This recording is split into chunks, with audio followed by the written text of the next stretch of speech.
The year is 1090 AD. If you wanted to join the most lethal, secretive, and feared assassination brotherhood in human history, you started as an absolute nobody, a Lasiq. This is the deadly 7-rank hierarchy of Alamut Castle that turned ordinary recruits into unstoppable shadow agents. And today, we crack open the file on how you'd climb to the top. Level 1. The Lasiq. Literally meaning the attached. At this stage, you are nothing. You are given no weapons, taught no secrets, and shown no mercy.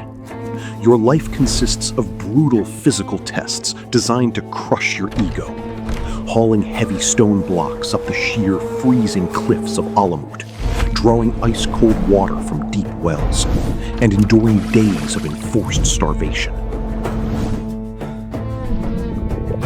Hassan-i Sabbah believed that before you put a blade in a man's hand, you must first break his pride. Most recruits folded under the mental strain and were cast out into the unforgiving mountains. But if you suffered in total silence, proving unbreakable loyalty, you were allowed to take the first blood oath. Level 2. The Mustajib, the Answerer. You have officially accepted the calling. Contrary to popular belief, the assassins were not wild berserkers. They were elite scholars of the Batini, the hidden, esoteric dark arts. As a Mustajib, your brain was re-engineered. You studied foreign languages, Arabic, Greek, and Latin. You memorized complex religious doctrines to infiltrate royal courts and mastered the lethal chemistry of botanical poisons and concealed daggers. You were taught to blend into a crowd like mist. But knowledge alone didn't make you dangerous.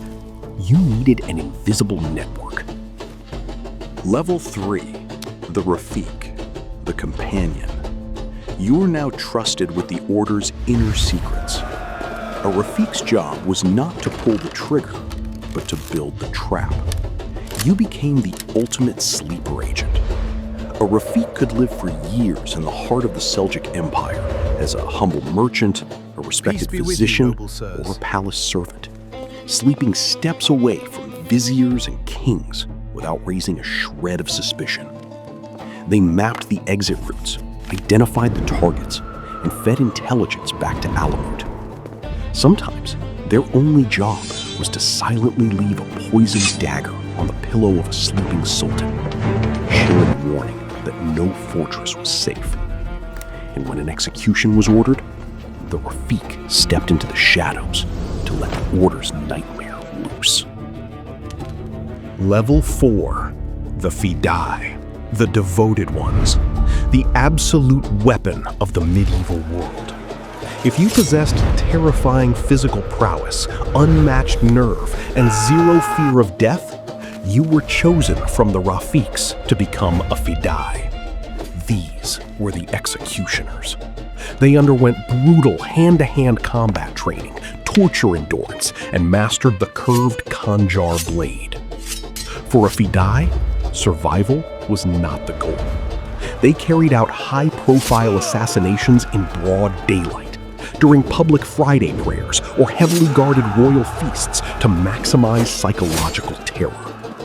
If Hassan-i Sabbah ordered a Fidai to leap off the ramparts of Alamut to prove his loyalty, he would do so without a second's hesitation. But what happened if a Fidai survived his deadly mission? Level 5. The Dai. Not every operative died on a suicide run. The battle-hardened Fidais who survived and possessed sharp political intellect were elevated to Dai. Dais were regional commanders and master strategists. They governed secondary mountain fortresses like Girdku and Lamasar, managed recruitment, collected taxes, and commanded local cells of Fidais. They were masterminds who wielded a scholar's pen in one hand and an assassin's dagger in the other.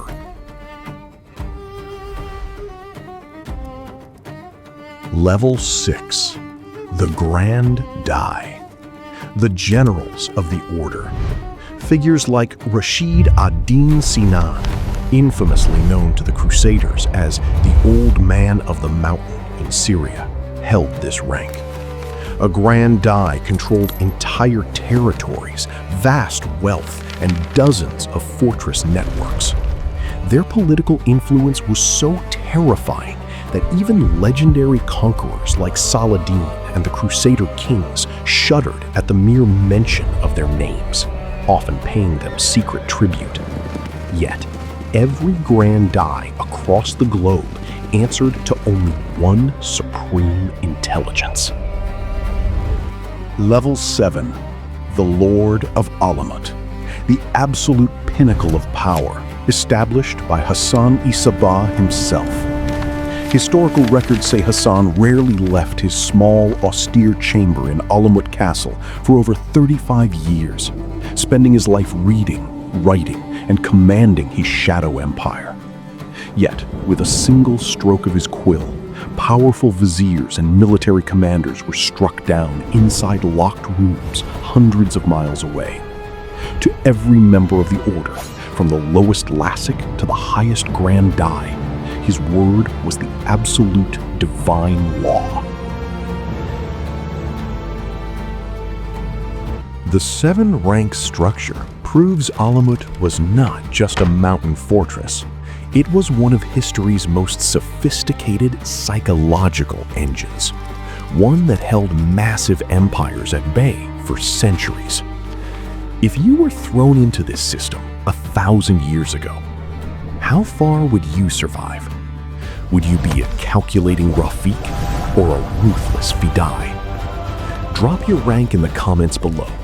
The next case file is waiting.